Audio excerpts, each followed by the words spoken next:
there's a new pope. Leo the 14th, I think. I'm really good at my remembering of numbers. I had this conversation with my mother, I think earlier today. She was trying to take a bet on when the pope would be chosen.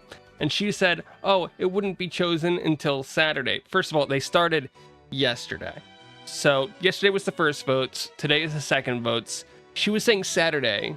So she was saying 1, 2, 3, 4 days. And I had to talk to her. I had to be like, your insanity is finally catching up with you. The last time that a pope took more than 3 days to be chosen was like 50 years ago. The church don't work like that anymore. They generally choose within 2 to 3 days. I love talking about religion, guys. I love talking about religion. Fun facts about the new pope versus the last pope. So Francis, who was the last pope, was the first Jesuit, I cannot say that word, Jesuit pope in the history of the church. And Jesuits are typically known as the ones who sit down and study all the time, and the nerds. They're the nerds. There's a reason that he was the first one of their order selected. But this time, the church has doubled down on choosing monastic orders, which is something that historically they haven't done.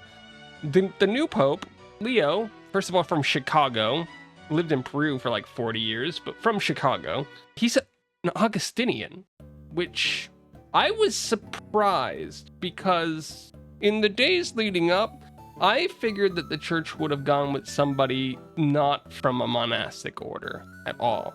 I thought they would have returned to their roots of being the church and just said, hey, we're gonna choose random Joe Schmo again. Like, obviously very qualified random Joe Schmo, but specifically somebody who wasn't from an order. And they did the exact opposite. I don't know if that's speaking to the times right now, if they feel insecure or scared about something, but yeah, they've chosen Augustinian.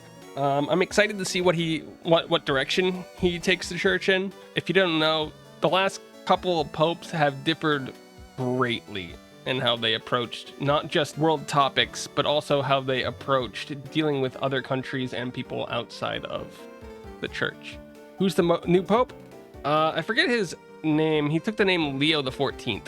He's a priest from Chicago who became a bishop over much of Peru for about 40 years, and then in 2023 was brought in by Francis to oversee some of his changes, and that's also when he became a cardinal, I think. Or he might have been a cardinal a few years before that.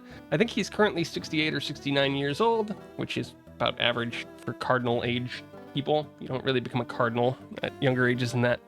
And yeah, he's an Augustinian who's done some stuffs.